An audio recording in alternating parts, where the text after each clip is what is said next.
बोल पवन सुत हनुमान की। दोस्तों, हम पहुंचे हैं करनाल के आनंद विहार पार्ट 2 के अंदर, और पहुंचना क्यों जरूरी था ये मैं आपको दिखा देता हूं। एक यहाँ भीड़ लगी हुई है, लोग जुटे हुए हैं, किसके लिए जुटे हैं, क्यों जुटे हैं, ये सब आपको पूरी की पूरी खबर दिखाऊंगा, आपको बता देते हैं। और आज मैं आपको वार्ड नंबर 16 से जो आजाद उम्मीदवार है रीना यादव की धमाल करेगी कमाल, रीना यादव की धमाल लोग कहते हैं करेगी कमाल। और वो रीना यादव कौन सी है? आप रीना हो? नहीं जी, ये रीना है। कौन सी? ये रीना है। हाँ जी। आप रीना हो? यस सर, मैं रीना यादव हूँ। अच्छा, हाँ जी। तो क्या आपने इतना धमाल मचा रखा है, क्या करना चाह रही हो? फर्स्ट ऑफ ऑल तो थैंक यू कि आप लोग इतने अपने बिजी शेड्यूल में से मेरे लिए टाइम निकाला इस नाइट में। धमाल इसलिए मचा रही हूँ क्योंकि मेन रीजन ये है कि मैं खुद खड़ी नहीं हुई, मुझे 36 बिरादरियों ने खड़ा करा है और मैं तो जीत चुकी हूँ।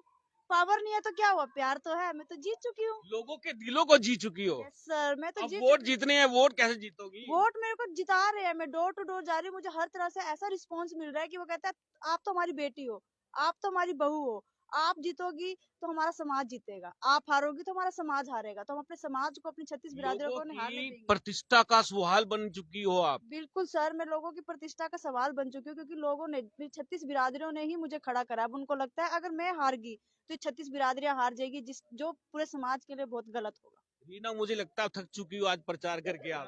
नहीं, वो तो नहीं है, थकी नहीं हूँ सर, ऐसा नहीं है थक गई, अभी तो अच्छा। जीवन की शुरुआत हुई है, अभी तो हौसले बुलंद है, ऐसा नहीं है कि मैं थक चुकी हूँ, अभी तो मेरी शुरुआत है।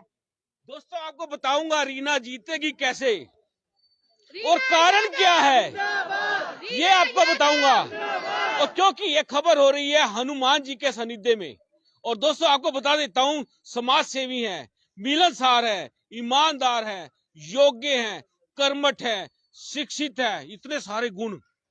ये सारे गुण मेरी 36 बिरादरियों ने दिया है, पता नहीं मुझ में शायद देखा ही होगा ना, मैं तो क्या ही कहूँ मेरे में गुण है कि नहीं है। ये तो मेरे सारे मित्र, मेरे दोस्त, मेरे भाई बंधु है, उनको पता होगा मेरे में क्या गुण है क्या नहीं। कभी सोचा था पार्षद बनोगी या चुनाव लड़ोगी? सर, मैंने तो दूर दूर तक नहीं सोचा था। Actually I don't like it politics, मुझे बिल्कुल नहीं पसंद, बट मुझे नहीं पता, मुझे अपने समाज के लिए उतरना पड़ा। अपने लिए नहीं बिल्कुल उतरी ना, मैं कमाने के लिए उतरी हूँ, मैं सिर्फ सेवा के लिए उतरी हूँ। हम एक बिजनेसमैन है ऑलरेडी, मुझे पैसे कमाने का कोई लालच नहीं है, सिर्फ सेवा के भाव से उतरी हूँ। जो कमियां मेरे वार्ड में है, मुझे नहीं पता किस रीजन से वो कमियां पूरी नहीं हुई, मैं किसी को ब्लेम कभी नहीं करती, ना मैं आज करूंगी, लेकिन मैं ये कहती हूँ कि अगर मैं जीतूंगी तो अपने वार्ड को ऐसा चमकाऊंगी कि दुनिया देखेगी। मुझे लगता है आपको अपना जो डायलॉग है आई डोंट लाइक पॉलिटिक्स, इसको बदलना पड़ेगा।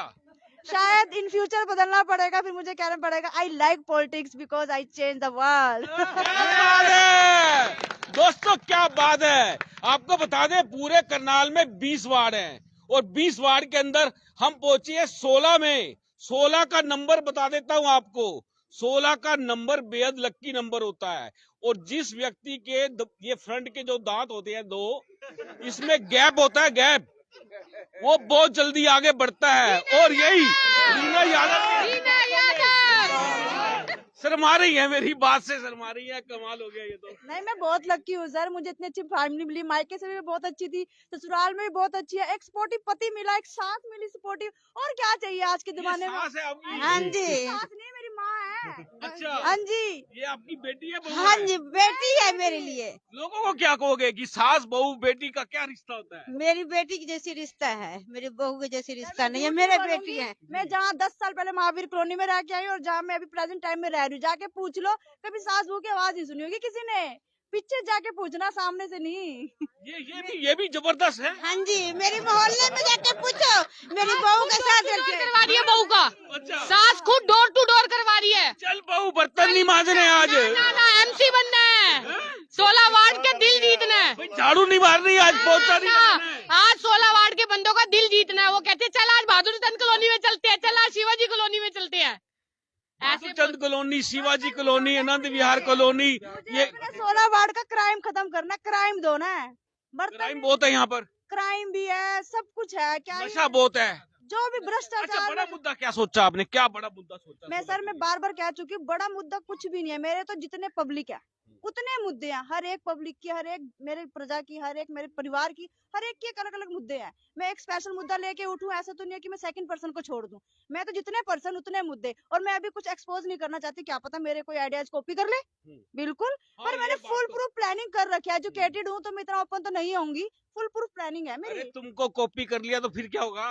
कर ही नहीं सकता, कौन करेगा, है कौन रीना ऐसा? यादव एक ही है, रीना यादव एक ही है, वार्ड नंबर 16। करनाल में कॉपी करने वाले बड़े लोग हैं, कॉपी करते हैं 1 मिनट से पहले। जो हम कॉपीराइटर होने है वो नहीं देंगे। कॉपीराइटर ही रहेंगे, ओरिजिनल ओरिजिनल नहीं रहता जो है है। टक्कर बोलिए भैया क्यों पड़े हो चक्कर में? कोई नहीं है टक्कर में। रीना यादव जिंदाबाद। क्या और क्या लगता है आपको, आपके एरिया में? मुझे बड़ी प्रॉब्लम्स मालूम है कि यहाँ पर अवैध कॉलोनियां काफी हैं, और ऐसे ऐसे मामले हैं कि कॉलोनी अप्रूव्ड है लेकिन उसकी सड़कें नहीं बनती हैं, और वो कोई एक प्लाट की रजिस्ट्री हो रखी है और एक वो पता क्या स्टेटमेंट आती है, ये सारे तो स्लम एरिया है जी, 30 से 35 हजार रुपए गज हो रहे, डेवलपमेंट चार्जेस हम 40 हजार बढ़ रहे, ये इसको स्लम एरिया कहते हैं। पता नहीं स्लम एरिया की डेफिनेशन आप ही बता दो किसे कहते हैं, मेरे हिसाब से तो स्लम एरिया बिल्कुल नहीं है। मीना, इसको स्लम एरिया में आप ले लोगी तब भी बड़ी मोटी ग्रांट है। ग्रांट की कोई लेना जरूरत ही नहीं, नहीं। हमने ग्रांट नहीं लेनी सर, हमने तो सेवा करनी है। ग्रांट लेके क्या करनी है, यहाँ पे कुछ भी नहीं है। अभी देख लो जहाँ खड़े हैं, ना सीवर है ना सड़कें हैं, और तो क्या ही होगा यहाँ पे। फिर क्या क्या करना क्या चाह रही हो यहाँ पे? बहुत कुछ मैं क्या तो नहीं, मैं बता एक्सपोज कुछ नहीं करूंगी अपने आइडियाज, क्यों करूं? फिर कह रही हूँ कॉपी हो गया तो क्या बात है, कॉपी कर लेना अगर होता हो तो। ये देखिए इनके समर्थकों में उत्साह, आज काफी आपने डोर टू डोर किया है। बहुत सर, आज डोर टू डोर ही किया, क्योंकि आजाद कैंडिडेट को इतनी ज्यादा फैसिलिटी अवेलेबल नहीं है जो पार्टी वालों को है। बहुत मैं तो कह रही हूँ लेडीज वार्ड, और लेडीज ही लेडीज है, जेंट्स कम लेडीज ज्यादा है। जहाँ जाते हैं वहाँ लेडीज अपने आप ही घर से निकल के हमारे साथ चल पड़ती हैं, जहाँ भी जाते हैं हमें कहना नहीं पड़ता। एक बार देख लो, आप मुझसे बात कर लो, सर। उधर से हम दिखा देते हैं, महिला देख हम लो। जहाँ जाते हैं लेडीज अपने आप हम घर से बाहर निकल के हमारे साथ चलने लगती है, और अपने 4 लोगों को भी बोलने लगती हैं कि ये हमारी बेटी है रीना यादव, इसको वोट देना है, जिसका चुनाव चिन्ह है उगता सूरज। अच्छा, ये करनाल की बेटी है या बहू है? ये बेटी भी है और बहू भी है, दोनों, दो रिश्ते हैं। दो रिश्ते। मैं बेटी भी दो रिश्ते हैं। ये बिल्कुल दोस्तों आपको बता दें, कहीं ना कहीं ये खबर बड़ा महत्व रखती है वार्ड नंबर 16 से, क्योंकि 16 नंबर 6 और 1 7 लक्की नंबर में आता है। ये मेरी बात याद रखना, एक करनाल के ही बहुत बड़े व्यक्ति है, उनकी गाड़ी का नंबर 16 है। Thank you sir, thank you for this Thank you, compliment. बताओ गुस्से में है, क्या अपनी गुस्सा बात है? रखना चाहती है। बताओ गुस्सा किसको आया, किसको गुस्सा आया? चलो बताओ, गुस्सा आया? ये तो सर ये मुस्कुरा रहे हैं। नहीं है गुस्से, हैं? नहीं है हम गुस्से। किसको जिताओगे? इनको रीना हैं? किनको जिताएंगे, किनको जिताओगे? रीना यादव को मेरा पानी सेवा चाहिए, पानी सेवा नहीं है यहाँ। अच्छा। रजनी पोचा ने क्या करा 3 साल रह के, कुछ नहीं करा रजनी पोचा ने, जिताना नहीं है रजनी पोचा, वोट नहीं दूंगा मंजूर है। पानी और सीवरेज नहीं है? नहीं है, क्यों नहीं लाइट है? भी नहीं है। पानी, सीवरेज, लाइट नहीं है। रजनी पोचा ने बोला मैं यहाँ जीतूंगी तो लाऊंगी, पानी सेवा दोनों लाऊंगी, लाइट भी अब तो दूंगी। उसको बदल दिया, उसका वार्ड बदल दिया। अगले जिताऊंगे सारे मिल के, पानी सेवा चाहिए मेरे को। दोस्तों, पानी सीवरेज ये मूलभूत सुविधा में आता है, कुछ और दो ना दो, लेकिन पानी के लिए ट्यूबवेल लगाना बड़ा जरूरी है और सीवरेज बड़ा जरूरी है, क्योंकि बीमारी से अगर निजात पानी है तो सीवरेज बड़ा जरूरी है। रीना फिर गायब होगी, मुझे लगता है किसी के यहाँ वोट मांगने चली गई होगी, पक्की बात है, वो वोट मांगने चली गई होगी 200%। और बताओ ना सीवर 5 साल हो गया, ना सीवर है, ना लाइटें दिया, रजनी पोचा कुछ भी नहीं किया। पूरे 5 साल इस गली में हो गया, आज तक कोई काम नहीं किया। अच्छा, अब अगर मान लो ट्यूबवेल भी आ जाए, सीवरेज भी आ जाए, फिर क्या करोगे? आ जाएंगे तो मैं इन्हीं को वोट दूंगा। रजनी पूरा दावा पक्का है, पहले जिताओगे तभी तो नहीं लाओगे। जिताएंगे, बहन जी को जिताएंगे। बिल्कुल दोस्तों, बता हम दें सब लोगों जन की, लगे हुए हैं। ये यहाँ मूलभूत सुविधा की जो बात है, रीना बात करें, मूलभूत सुविधा जो होती है, चाहे वो एरिया अप्रूव्ड हो चाहे अनअप्रूव्ड हो, लेकिन पानी, बिजली और सीवरेज ये बड़ा जरूरी होता है। जरूरी होता है सर। अगर सीवरेज ना हो तो आपको पता है सीजन जब आता है, डेंगू का सीजन आता है, जब वो गंदा पानी हमारे घर के पास ही रहेगा तो बच्चे कितने बीमार होंगे। 2015 का डेंगू का सबको पता है कि 2015 में डेंगू ने कितने के घर बर्बाद कर दिए थे। तब भी सरकार को पता नहीं क्यों नहीं समझ आ रहा कि एटलीस्ट कम से कम इनको सीवर की फैसिलिटी और पानी की फैसिलिटी तो दो। क्या इंसान पानी भी नहीं पिएगा साफ सुथरा? क्या इंसान साफ सुथरी जगह रह भी नहीं सकता? इतनी फैसिलिटी भी नहीं हमें मिल सकती। मैं सब करूंगी। मैं सबसे पहले तो वैसे मैं एक्सपोज नहीं करना चाहती थी, पर मैं सीवर की फैसिलिटी सबसे पहले दूंगी, पानी की फैसिलिटी पहले दूंगी, लाइटिंग जरूर दूंगी, क्योंकि इतना जंगल है यहाँ पे, सांप, कुछ भी नेवला, कुछ भी ऐसा जीव जंतु हो सकता है जिससे इंसान को हार्म पहुंच सकता है। लोग जान हथेली पे रखे रह रहे हैं। बिल्कुल सर। हमारे जहाँ पे मैं भी प्रेजेंट टाइम में रह रही हूँ, हमारे वहाँ पे तो जब गर्मी का सीजन, जब बारिश का सीजन आता है ना, वहाँ पे जल भराव ऐसा होता है कि वहाँ पे मगरमच्छ तैरे, और सांप तो ऐसे हैं कि मैं कह रही हूँ अजगर को भी फेर कर दे। बच्चे बाहर नहीं निकल सकते हमारे, इतना बेकार होता अच्छा, है। अगर जीत जाओगी फिर किसके साथ, कौन सी पार्टी के साथ लगेगी? मैं ऐसा कुछ भी नहीं पता हमें किसके साथ लगेगी। मेरे तो 36 बिरादरियों ने मुझे खड़ा करा है, वो जिसको समर्थन करेगी, जिसको समाज कहेगा, मैं उसके साथ जाऊंगी। मेरा अपना पर्सनल डिसीजन ना आज था ना कल होगा।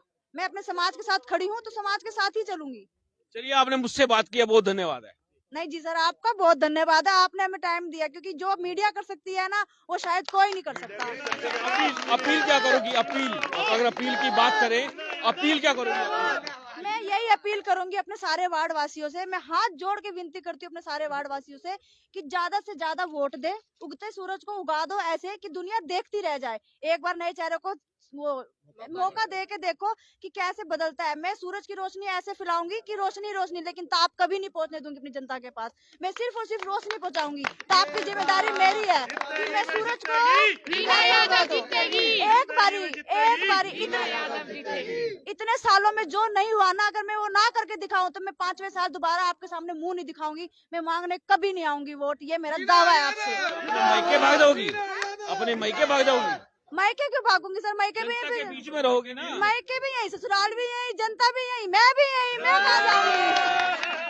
दोस्तों, आपका क्या कहना है? ये मायका भी 16 नंबर वार्ड में, ससुराल भी 16 नंबर वार्ड में, तो कहाँ भागूंगी मैं? यही रहूंगी। क्या बात है, देख लीजिए आप, ये है ग्राउंड रिपोर्टिंग। इसको कहते हैं ग्राउंड पे आना, लोगों से बात करना, लोगों की समस्याओं को जानना, और उससे बढ़िया सबसे बड़ी बात है कि यहाँ जो मंदिर बना है वहाँ भोलेनाथ के दर्शन करना, हनुमत लाल जी के दर्शन करना। दोस्तों, ये खबर आपको कैसी लगी है हमें कमेंट बॉक्स में आप जरूर बताइएगा। ज्यादा से ज्यादा शेयर कर देना, क्योंकि इस खबर के बाद दूसरे दलों में हलचल पैदा हो चुकी होगी। चलिए दोस्तों, बने रहिए मेरे साथ। आप देख रहे हैं अब तक टाइम्स, मैं हूं विकास सुगीजा अपने साथी कृष्ण के साथ। नमस्कार, जय हिंद, जय भारत।